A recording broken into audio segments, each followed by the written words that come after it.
Allez, on part tout de suite en Palestine, à présent avec Valérie Ferron, correspondante Medi 1 TV sur place. Bonsoir Valérie. Bonsoir Nadia, bonsoir à tous les téléspectateurs.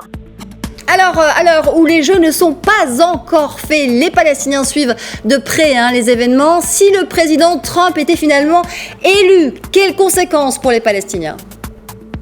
Alors, on pourrait résumer le sentiment général avec cette déclaration de Mohamed Shtayyeh, le Premier ministre, qui la semaine dernière a dit « Si Trump est réélu, que Dieu nous vienne en aide ». Sa réaction signifierait en fait la poursuite des pressions au niveau politique, diplomatique, financière pour tenter de forcer les Palestiniens à accepter le deal du siècle qui, pour eux, vise en fait à les priver définitivement de leur droit à l'autodétermination sur leur terre. Ils devront donc affronter, Nadia, un contexte extrêmement hostile pour tenter de déjouer les objectifs israélo-américains. Alors les Palestiniens espèrent dans leur majorité l'élection du démocrate Joe Biden, on le sait. Que pourrait-il espérer de son administration ? Alors, écoutez, si l'on s'en tient aux promesses de campagne des démocrates, la nouvelle administration entendrait réouvrir le bureau de l'OLP à Washington, fermé par l'administration Trump, reprendre les aides financières, notamment à l'Agence des Nations Unies pour les réfugiés, l'UNRWA.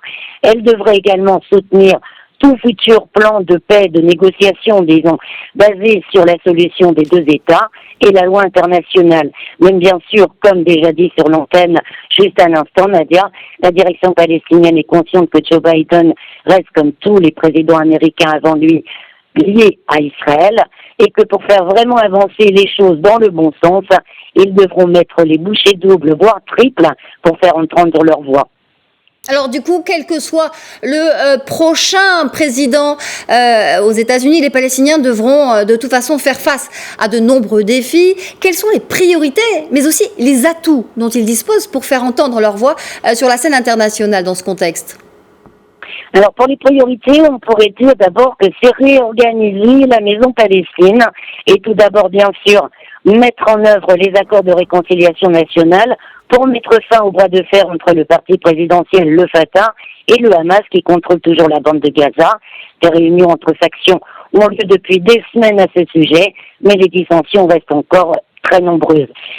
Parallèlement, le président Abbas a annoncé la tenue d'élections générales en 2021, ce que les Palestiniens souhaitent depuis très longtemps, pour relancer le processus démocratique, même si leur organisation, en fait, reste bien entendu incertaine.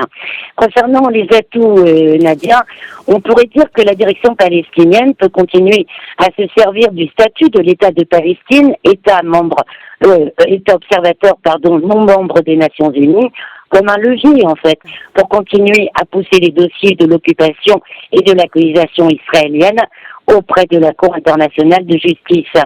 Elle pourrait, dans le même objectif, continuer à appeler les pays européens à reconnaître l'État de Palestine sur les frontières de 1967.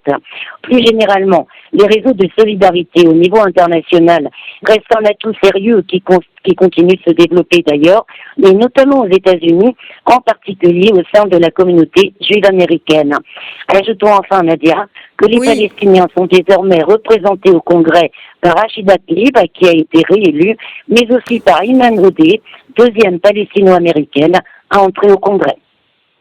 Merci Valérie Ferron, correspondante Medi 1 en Palestine. Vous étiez en direct avec nous dans cette émission spéciale sur l'élection américaine.